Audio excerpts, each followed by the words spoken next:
Livro Atrevi-me a chamar-lhe de pai. Prefácio. O que mais impressionou em Madame Milkshake, do Paquistão, foram seus grandes, expressivos e luminosos olhos. Neles via a dor, a compaixão e a rara sensibilidade ao mundo espiritual.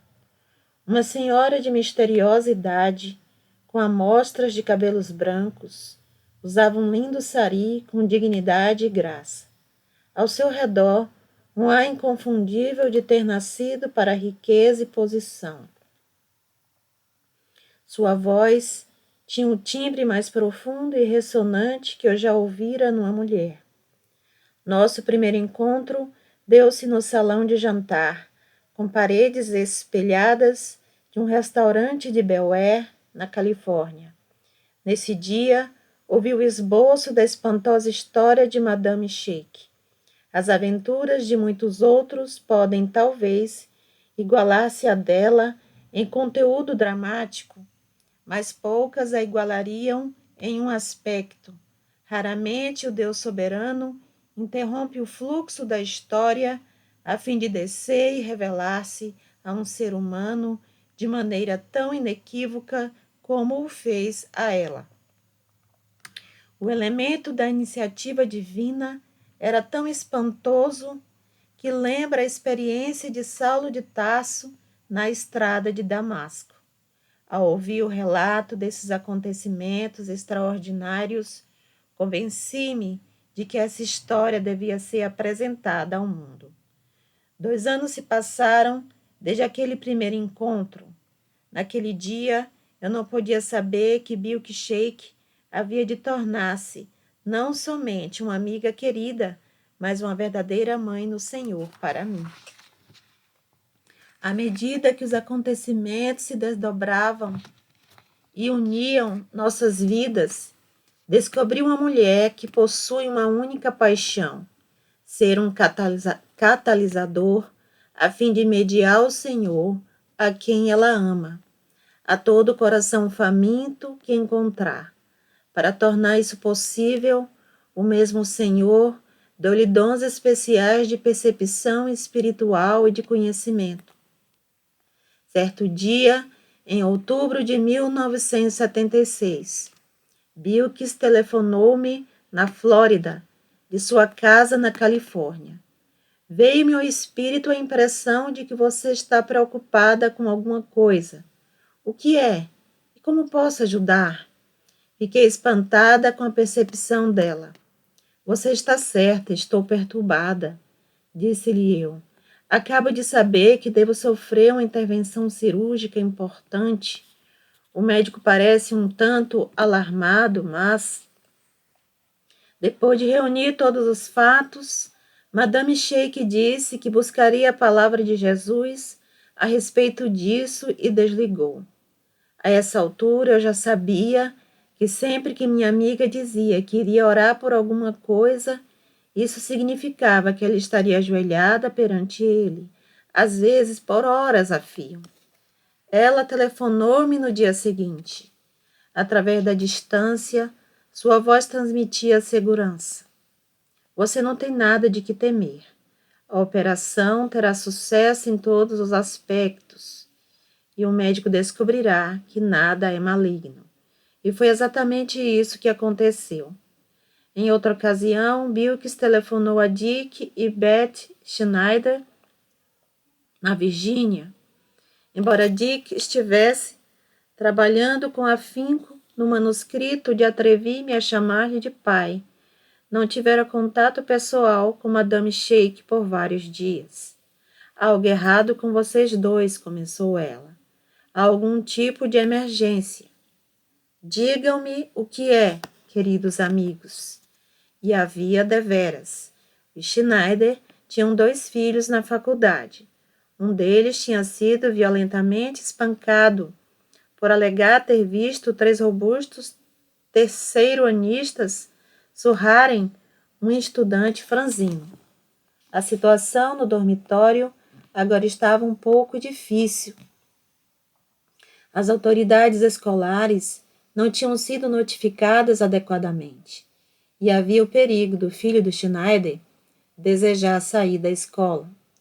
Nessa ocasião, Madame Sheik pôde conseguir as diretrizes de Deus quanto à maneira sábia de lidar com o problema, que foi resolvido a contento.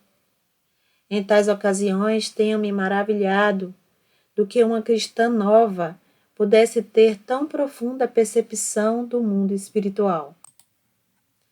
Também, quão estranho que Deus tivesse descido até uma mulher muçulmana no Paquistão e a trouxesse para ministrar nos Estados Unidos.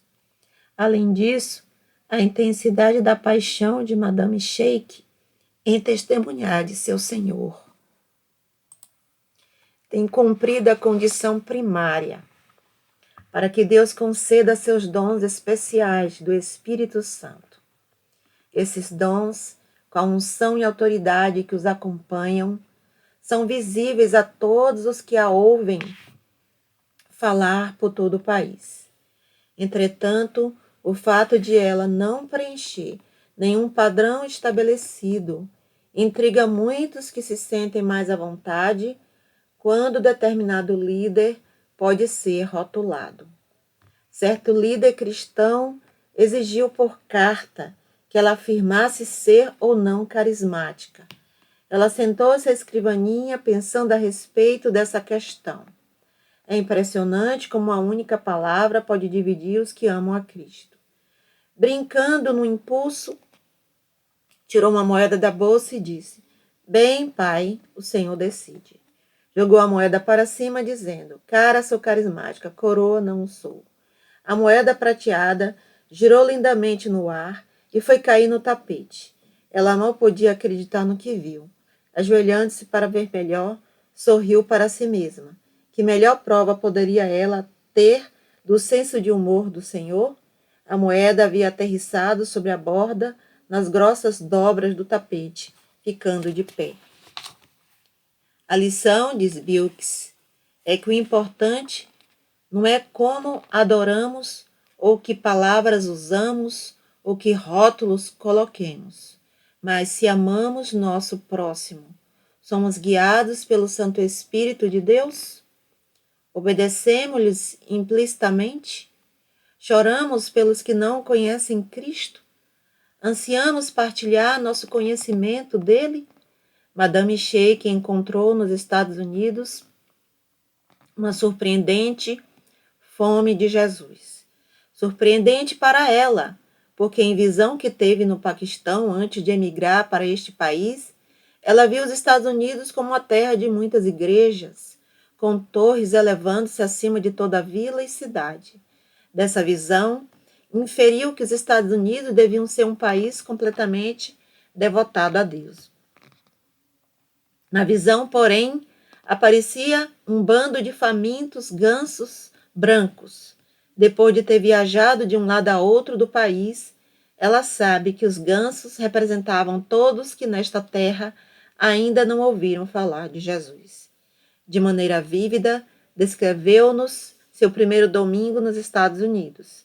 Ela saíra do hotel para uma rua de tráfego intenso. Devem estar todos indo para a igreja, pensou ela.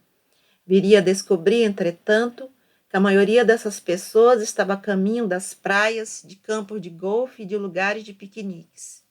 É por essas pessoas que Madame Sheik anseia, e também pelo futuro desta nação. Em certo sentido, agora ela é uma mulher sem pátria, em parte por possuir de nosso mundo a larga perspectiva de Deus.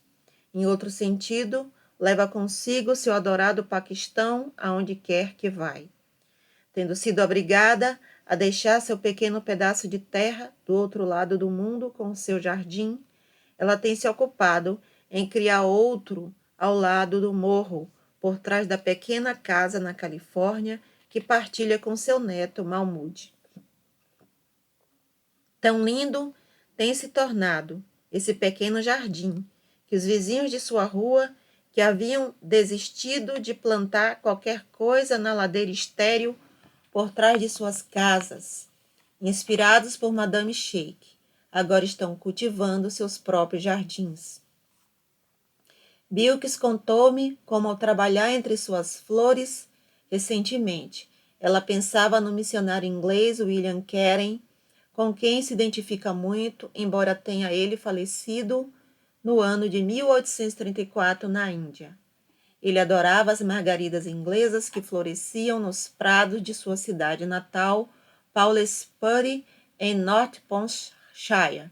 Nos seus últimos anos na Índia, alguns amigos enviaram-lhe sementes de sua flor favorita e Madame Sheikh copiou com bastante cuidado, em seu diário, a carta que ele escreveu nessa época.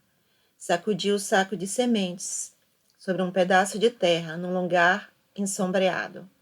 Ao visitar esse lugar alguns dias depois, para meu deleite inexplicável, encontrei uma belis prenhes de nossos campos ingleses brotando. Não sei se jamais desfrutei, depois de deixar a Europa, um prazer simples tão singular como a visão que essa margarida inglesa concedeu-me. Não tendo visto uma por 30 anos, e já não mais esperando ver outra. Viu que chorou quando leu essa carta pela primeira vez. Ela acha as flores norte-americanas muito lindas, e muitas delas ela criava em seu jardim em Wa, mas sempre permanece um resto de nostalgia por sua terra natal. Ela ficava esperando ver certas flores de Wa, que aqui não crescem. Espera que algum dia alguém no Paquistão envie também algumas sementes.